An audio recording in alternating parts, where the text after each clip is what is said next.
बाबा साहब आम्बेडकर ने दलितों, पिछड़ों को, आदिवासियों को आरक्षण का अधिकार दिया था।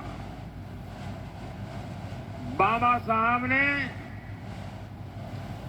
इस बात का भी पुरजोर विरोध किया था कि भारत में धर्म के आधार पर आरक्षण नहीं दिया जा सकता। इस बात पर बाबा साहब अड़े हुए थे। 4 साल पहले लंबी चर्चा करके तय किया था कि धर्म के आधार पर इस देश में आरक्षण नहीं दिया जा सकता। लेकिन कांग्रेस पार्टी से धर्म के नाम पर देना चाहती है। आपको मैं एक उदाहरण बताता हूं। ये कल्पना नहीं है, ये हो चुका है और आप चौंक जाएंगे। आपके सामने कितनी बड़ी मुसीबत दरवाजे पर दस्तक दे रही है। मैं उदाहरण के साथ आज मेरे बीड़ के भाई बहनों को समझाना चाहता हूं। मैं मेरे देश के लोगों को समझाना चाहता हूं। कर्नाटका में कांग्रेस की सरकार है। वहां पर ओबीसी को 27% आरक्षण मिला हुआ है। इन्होंने क्या किया, रातों रात एक फतवा निकाला सरकार ने।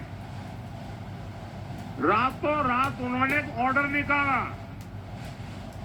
थप्पे मार दिए, सिग्नेचर कर दिया और ऑर्डर क्या निकाला, कर्नाटका में जितने भी मुसलमान हैं सबको रातों रात उन्होंने ओबीसी बना दिया, घोषित कर दिया आज से ये ओबीसी है।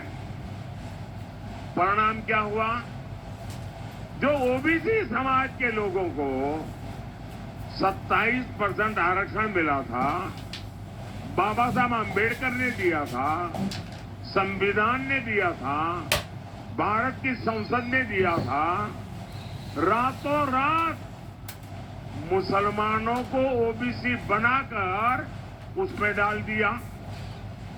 तो जो ओबीसी के पास था उसमें डाका डाल दिया, रातों रात चोरी करके लूट लिया और जो पहले इसका लाभ लेते थे उसका बहुत बड़ा हिस्सा मुसलमानों के खाते में चला गया। अब मुझे बताइए, क्या इस प्रकार का खेल आपको मंजूर है? पिछले दरवाजे से ओबीसी का आरक्षण लूट लिया जाए, ये आपको मंजूर है? जरा पूरी ताकत से बताओ तो पता चलेगा कि मंजूर है कि नहीं है। आपको मंजूर है सब आप? अब यही काम ये देश में हर राज्य में करना चाहते हैं। साथियों, आज सुबह ही इंडी गठबंधन के एक और नेता ने इनकी साजिश को खुद ही स्वीकार कर लिया है और उनके झूठ को बेनकाब कर दिया है। और ये नेता वही है जिन्हें चारा घोटाले में अदालत ने सजा दी है। जानते हैं ना नाम तो? कौन है? चलिए बीड़ वाले भी जानते हैं। इंडी गठबंधन के इस नेता ने आखिरकार स्वीकार कर लिया है कि ये लोग मुसलमानों को पूरा का पूरा आरक्षण देना चाहते हैं। यानी अभी जो एससी, एसटी, ओबीसी को आरक्षण मिलता है वो बंद करके ये लोग पूरा का पूरा आरक्षण मुसलमानों को देना चाहते हैं। आज सुबह उन्होंने कहा है ये इस देश के हर दलित, पिछड़े, आदिवासी के लिए खतरे की घंटी है। इसलिए आपको इंडी गठबंधन के इरादों से सावधान रहना है। भाइयों बहनों, ये मोदी है, आप भी इसको भलीभांति जानते हैं। मैं आपको गारंटी देता हूं, जब तक मोदी जिंदा है,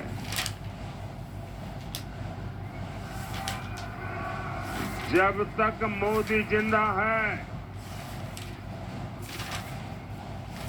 दुनिया की कोई ताकत दलितों का, आदिवासियों का, पिछड़ों का, ओबीसी का आरक्षण नहीं ले सकती है। ये मोदी की ताकत है। भाइयों बहनों, आज कोई भी राष्ट्रवादी ताकत कांग्रेस के साथ नहीं बची है, बीजेपी के साथ है। बाला साहब ठाकरे की असली राष्ट्रवादी शिवसेना बीजेपी के साथ है, और कांग्रेस के साथ कौन है? नकली शिवसेना, नकली राष्ट्रवादी कांग्रेस। और ये कर क्या रहे हैं? ये नकली वादे कर रहे हैं, नकली वीडियो बना रहे हैं। साथियों, कांग्रेस की आदत है, न काम करो न काम करने दो। आपको याद होगा, मैंने गुजरात और महाराष्ट्र के बीच बुलेट ट्रेन का काम शुरू किया। कांग्रेस ने पहले उसका मजाक उड़ाया, फिर उसका विरोध किया, और जब तक महाविनाश अघाड़ी की सरकार रही, इन्होंने काम बढ़ने ही नहीं दिया। अब ये अगर सरकार में आएंगे तो बुलेट ट्रेन का काम ठप कर देंगे।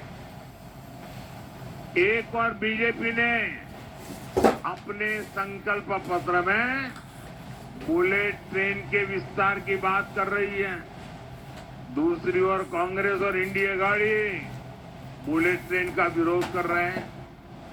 आप मुझे बताइए, 21वीं सदी के भारत को कौन सी सरकार चाहिए? क्या देश को इन विकास विरोधी लोगों के हाथ में हम दे सकते हैं क्या? साथियों, कांग्रेस जहां भी आई है, उसने सपनों को कुचला है। महाराष्ट्र और मराठवाड़ा खुद इसके भुक्तभोगी है। इंडी अघाड़ी ने कभी यहां सूखे की समस्या की ओर ध्यान नहीं दिया। इन्होंने बस फीते काटे और भ्रष्टाचार किया। 60 वर्षों से मराठवाड़ा जल ग्रिड परियोजना ठप पड़ी थी। आज एकनाथ शिंदे जी, देवेंद्र फडणवीस और अजित पवार मिलकर सिंचाई परियोजनाओं को मिशन मोड में आगे बढ़ा रहे हैं। साथियों, हमने पीएम कृषि सिंचाई योजना के तहत महाराष्ट्र के 27 प्रोजेक्ट को चुना है। इनमें से 10 प्रोजेक्ट पूरे भी हो चुके हैं। बाकी प्रोजेक्ट भी जल्द पूरे कर लिए जाएंगे।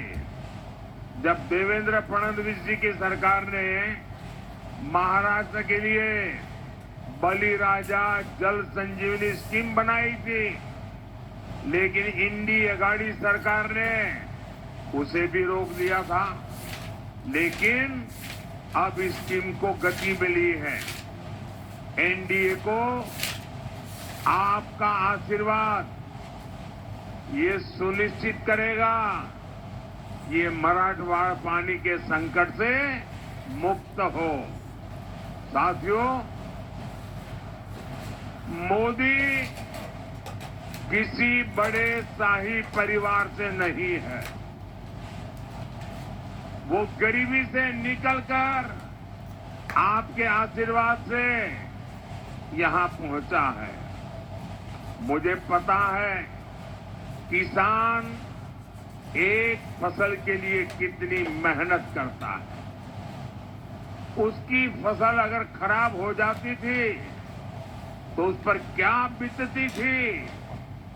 इसलिए मोदी ने फसल बीमा की गारंटी दी।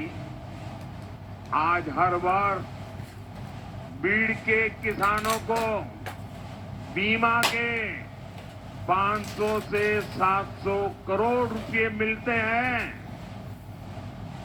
महायुति सरकार ने भी 1 रुपये में फसल बीमा की स्कीम शुरू की है।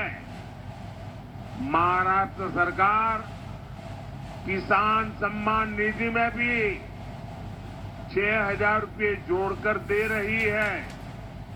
साथियों, मराठवाड़ा के विकास एनडीए की जिम्मेदारी है। आज भारतमाला परियोजना के तहत सूरत अक्कलकोट रोड हो 3,000 करोड़ रुपए की लागत से बन रहा छत्रपति संभाजी नगर से एडसी तक नेशनल हाईवे हो, अहमदनगर बीड़ परली रेल लाइन का निर्माण हो। कांग्रेस ने जिस मराठवाड़ा की उपेक्षा की थी, आज वो विकास के रास्ते पर आगे बढ़ रहा है। साथियों, 13 है, वो सारे पोलिंग बूथ जीत सकते हैं क्या? आप पोलिंग बूथ जीत करके दिखाएंगे क्या? सारे के सारे पोलिंग बूथ में भाजपा का, एनडीए का झंडा झुकना नहीं चाहिए। करेंगे? अच्छा, मेरा एक काम करेंगे। ये जो मेरा काम है ना, ये चुनाव वाला काम नहीं है, न ही वो पंकजा वाला काम है, न वो भाजपा वाला काम है। ये मेरा पर्सनल काम है। करोगे? ठंडे पड़ गए यार, जरा हाथ ऊपर करके ताकत से बताओ ना। करेंगे? पक्का करेंगे? तो एक काम मेरा जरूर करना, ज्यादा से ज्यादा घरों में जाकर के परिवार के सबको मिलना और मिलकर के कहना कि अपने मोदी आए थे और मोदी ने आपको प्रणाम भेजा है। मेरा प्रणाम पहुंचा दोगे? घर घर पहुंचा दोगे? हर माता बहन को पहुंचा दोगे? हर बुजुर्ग को पहुंचा दोगे? जब आप उनको मेरा प्रणाम पहुंचाओगे ना, वो जरूर मुझे आशीर्वाद देंगे। और जब वो मुझे आशीर्वाद देते हैं तो मेरी ऊर्जा अनेक गुना बढ़ जाती है और आपके लिए खपने का मेरा संकल्प मजबूत हो जाता है।